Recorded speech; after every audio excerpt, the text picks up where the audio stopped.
तो हमने पहले बताया कि do you know the way to station, I said to Ankit. ये बोर्ड एग्जाम में आ सकता है, हमने ये भी बताया, ठीक है।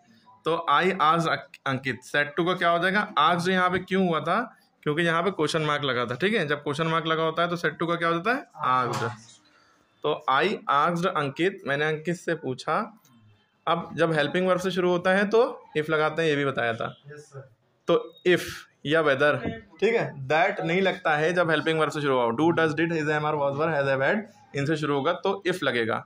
आई asked Ankit if he, you का ही हो जाएगा, नो का न्यू हो जाएगा, वर्ब की फर्स्ट फॉर्म का सेकंड फॉर्म हो गया, द वे टू स्टेशन। उसके बाद अगला सेंटेंस था, I said, he said to us, why are you sitting idol.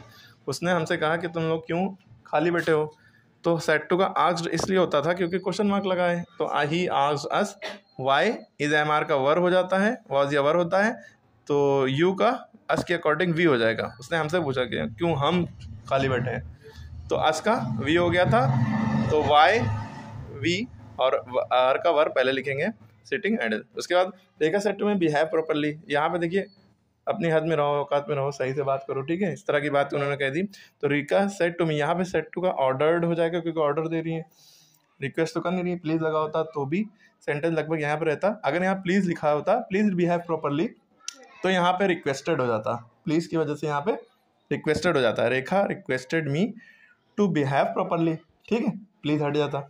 लेकिन यहाँ पे खाली बिहेव प्रॉपर्ली लिखा है तो रेखा ने ऑर्डर दिया, ठीक है। रेखा ऑर्डर्ड मी, सेट टू को हटा के ऑर्डर्ड लिखते हैं, मी इन्वर्टेड कॉमा की जगह टू लिखते हैं, behave properly as it is उतार देते हैं। कोई सेकंड फॉर्म वगैरह नहीं, क्योंकि टू लगा होता है तो वर्ब की फर्स्ट ही फॉर्म रहती है, जो लगी होती है वही रहेगी।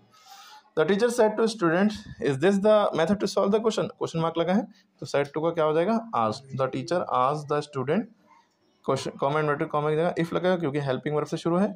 If that was the way method to solve the student. उसके बाद ही said to me wash your face, उसने मुझसे कहा अपना चेहरा धो लो। तो वॉश योर फेस ऑर्डर दिया जा रहा है, तो ही ऑर्डर्ड मी, सेड टू का ऑर्डर्ड हो जाएगा, मी कॉमन इन्वर्टेड कॉमा की जगह के टू लगाते हैं।